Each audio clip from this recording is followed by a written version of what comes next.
all doing? Welcome to this Enlight tutorial. Sorry I've not done any tutorials for a while, but I've been really busy. And anyway, we're going to just get straight in and do this beach tutorial. This is what we're going to end up looking like. You can see that I'm on my iPad Pro 10.5. It's really cool today, but all the tools and stuff are still the same.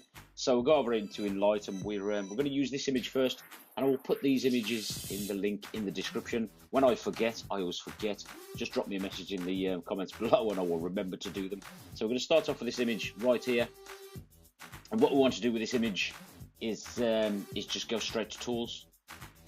So if you haven't got your sidebar up, you like this, just tap your screen once with your finger and go to tools, and we're going to go to mixer, and then we're going to select our second image, and the second image is this beach image like so.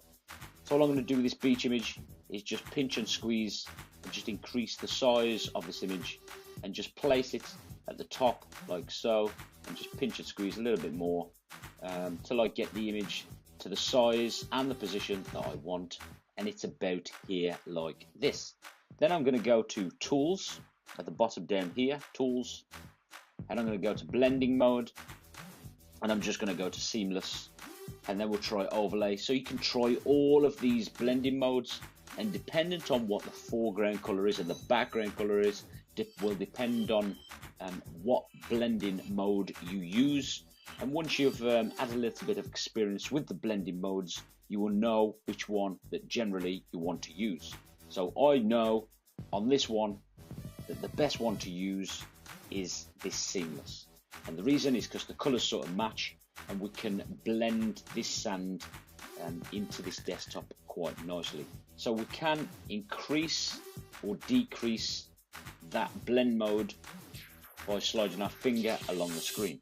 So all I'm going to do is I'm going to go back, press tools again, and then I'm going to select this erase. But before I select this erase on the left hand side, I'm just going to tap. See, I've got this image selected. If I tap this image, so I can still move this image, I'm just going to tap off that image so I can pinch and squeeze and zoom into this image. And all I'm going to do, I'm going to select erase and erase the front of this sand line like so. Just being careful with the people to make it look a bit more realistic. Pinch and squeeze just to zoom out a little bit, and just then zoom out. And if you're not happy with something, let's say we wanted to start again, we're not happy, we just click the little back button as many times as it takes to get us back to the main image or to the start where we started. And if we go too far, click forward and it takes you forward again, little forward button. So I'm going to keep erase selected, and I'm just going to go along the line just to make it look, just break the beach up a little bit, make it look a little bit more realistic. And I'm just going to zoom out and have a look at that. Looks quite cool, looks quite blended in quite nicely. So I'm going to click the little tick button up the top right hand side of the screen to get us back to this view. Now what I'm going to do from here on in, you can pretty much do what you want with it. You can see that the image is there. All I want to do, as I did with this other one over here, I want to make the sea brighter, and I want to give it this withered look. So the way we start this is by going to adjust, and then I'm going to use one of these predefined swatches here. Just use the withered one, and then drag down or drag up to as much or to as little of as the withered sort of effect that you want it. I like that it just makes it like a vintage effect. I think it looks quite nice with the withered. So I've got mine at 37. As you can see, I'm just going to click the little tick button to accept what I've done there. Okay, so I'm going to go back into adjust, and I'm going to go to tools. I'm going to select curves on this right hand side. Now with the curves, what I want to do, you can see at the bottom I've got all red, green, blue, the RGB. So spectrum, I want to add like a deep lagoon blue onto this image to really sort of make the sea pop out. So I'm going to select blue, and then with this anchor point in the middle, I'm just going to move it down to the left slightly and increase that curve on that blue, but not too much, just sort of that nice arc there. Now with the green, what we're going to do, we're going to go the same way again. So we're going to come down to the left slightly and increase that curve on that green, and then we're going to go to red, and we're going to decrease the curve on this red to give us that nice sort of nice deep blue. But we're not finished yet, so I want to go to mask. We want to go to clear, because we only remember what we only want to do is apply this to the sea. So we're going to go to clear. We're going to see apply is already highlighted blue on our screen. So I'm going to pinch and squeeze in, and then with my finger I'm just going to slide along. Now if you found this was too slow, you see this is quite thin, we can go set brush, we can go size of the brush and increase the size of the brush just by sliding our finger on the finger along the screen. Select mask again, you see apply is still selected there, and then sort of start applying, and you notice, let me just go back, I'm just going to go back a couple of stages. If you notice, if I just wipe over the people that are in the sea, it won't necessarily make them blue. See, so it's left them. If I concentrate on their area, it will make them blue. So if I just sort of go over that layer once, it won't make them blue in the sea, but if you concentrate on that area, it generally will. So I'm not going to go too close to the edges, or you could go close to the edges and sort it out in a little while. I'm not going to go too close to the edges. I'm going to remember to zoom out as well so I can see what I'm doing.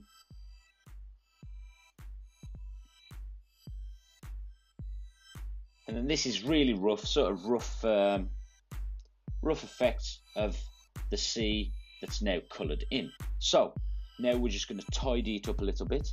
So I'm going to go to wipe, I'm going to zoom in, and then slowly wipe the areas that I don't want the sea or the colour to have affected.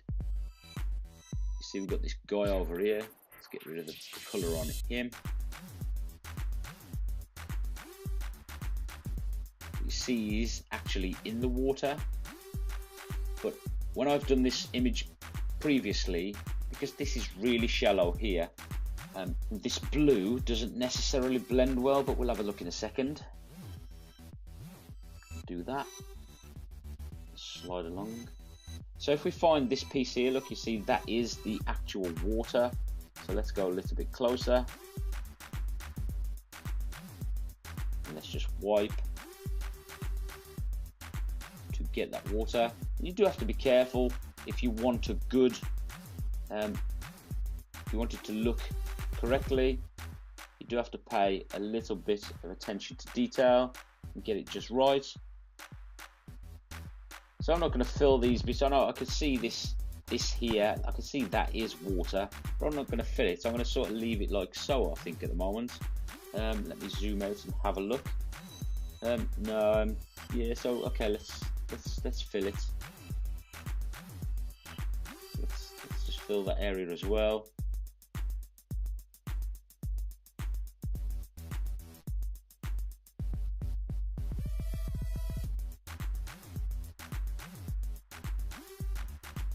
Fill this area also.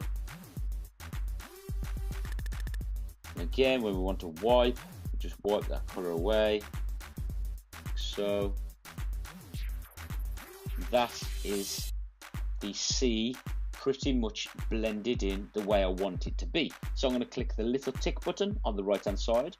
So that's just done, and then I'm going to go to you can go to clarity, or you could go to adjust, or you could add a filter to this. I'm just going to add an adjust filter, and I quite like the ones that add a bit of colour. So if you go to this clean filter, actually, let me just show this. Go to this clean filter, it will sort of really tidy up the edges of the sand. But this mantis is also quite nice. It just makes this nice deep colour. So when I said about the withered, you've got the withered going on in the background, but the mantis has just brought out that colour depth, if you like, behind the over the top of the mantis. So over the top of the withered. So I suppose you could leave the mantis like that, and that's quite a cool desk effect. You could take a picture of your own desk and give it a shot and see how it goes. So I hope hope you enjoy this video. And if you have any comments or any questions, please leave them in the comments below, and I'll be back very soon with another video. Catch you soon.